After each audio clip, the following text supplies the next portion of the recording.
Hello, and welcome to Once Upon a Time in Black History. I am your host, Tamara Shiloh, author, educator, and owner of the Multicultural Bookstore in Richmond, California, and Las Vegas, Nevada. You can also find us on my website at onceuponatimeinblackhistory.com. Our shows are sponsored by the Multicultural Bookstore, and if you're interested in becoming a sponsor, please send me an email at tamarashiloh@gmail.com. Alrighty then, let's get this party started. Welcome to Once Upon a Time in Black History, where we bring history's hidden voices into today's spotlight. I'm your host, Tamara Shiloh, and today we're diving into the extraordinary life and music of a trailblazing African-American composer, Florence Beatrice Price. 11 years into the Jim Crow laws, born in Little Rock, Arkansas in 1887, Florence Price grew up in a middle-class Black family during the Jim Crow era. Her father was an artist, the city's only Black dentist, and an inventor of patented dental implements. Her mother was a music teacher, of course, owned and ran a restaurant, worked in real estate, and served as secretary of the International Loan and Trust Company. The family was considered among the 10 percenters. That meant people who benefit from a classical education and had the potential to lead American society. They were known to host gatherings of the Black elite. Young Florence entertained the guests on the piano, a skill taught by her mother. Of course she did. From an early age, Florence showed musical brilliance. She gave her first piano performance at the age of 4 and published her first composition when she was just 11 years old. Despite the barriers of racism and sexism, Florence entered the New England Conservatory of Music at the age of just 14, passing as Mexican to avoid racial discrimination. There, she studied piano, organ, and composition, graduating with honors in 1906. She later returned to the South, teaching at the Arkadelphia Presbyterian Academy and later at Little Rock's Shorter College. She became head of the music department at Clark University in Atlanta from 1910 until 1912, and then she returned to Little Rock. The numbers of Black men being beaten and lynched were on the rise, so Florence and her husband fled to Chicago for their safety. It was there that her career truly began to blossom. She immersed herself in the city's vibrant Black cultural scene, alongside figures like Langston Hughes and Marian Anderson.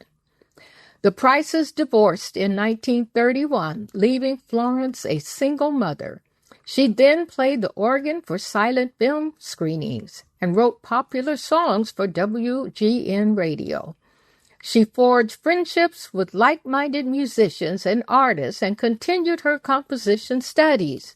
Eventually, her concert music came to the attention of one of her teachers, which led to her break in 1933. That year, Florence made history.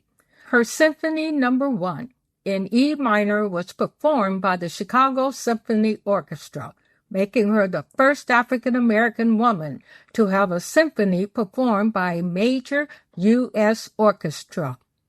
Her music was a beautiful blend, classical European traditions infused with African-American spirituals, rhythms, and melodies. She brought something entirely new to the concert hall, music rooted in her heritage and reflective of her identity. Yet, recognition was still hard to come by. Even with glowing reviews and growing acclaim, she struggled to be fully embraced by the classical establishment.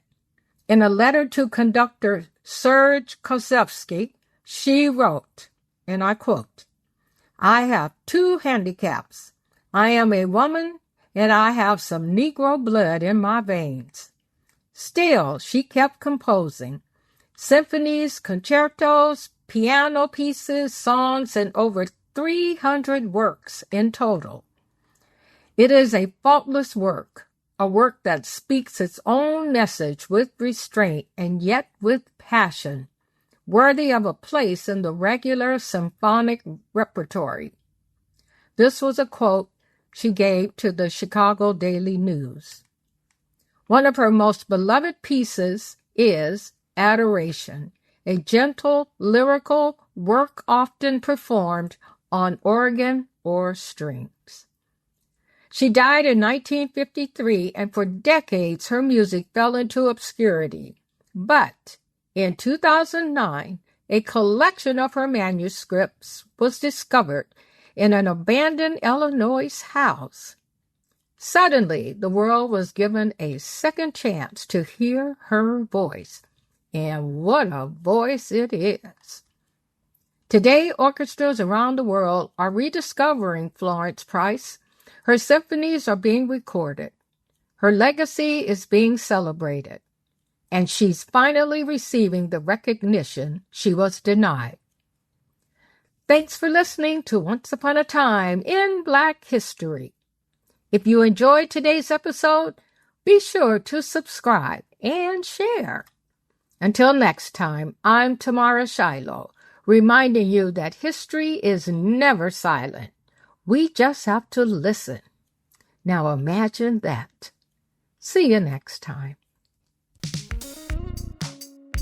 Thank you for tuning in to Once Upon a Time in Black History. For more information on this topic and others, visit the Multicultural Bookstore at multiculturalbookstore.com. And again, if you want to advertise in our podcast for a mere $25, please contact me at tamarashiloh@gmail.com. See you next time.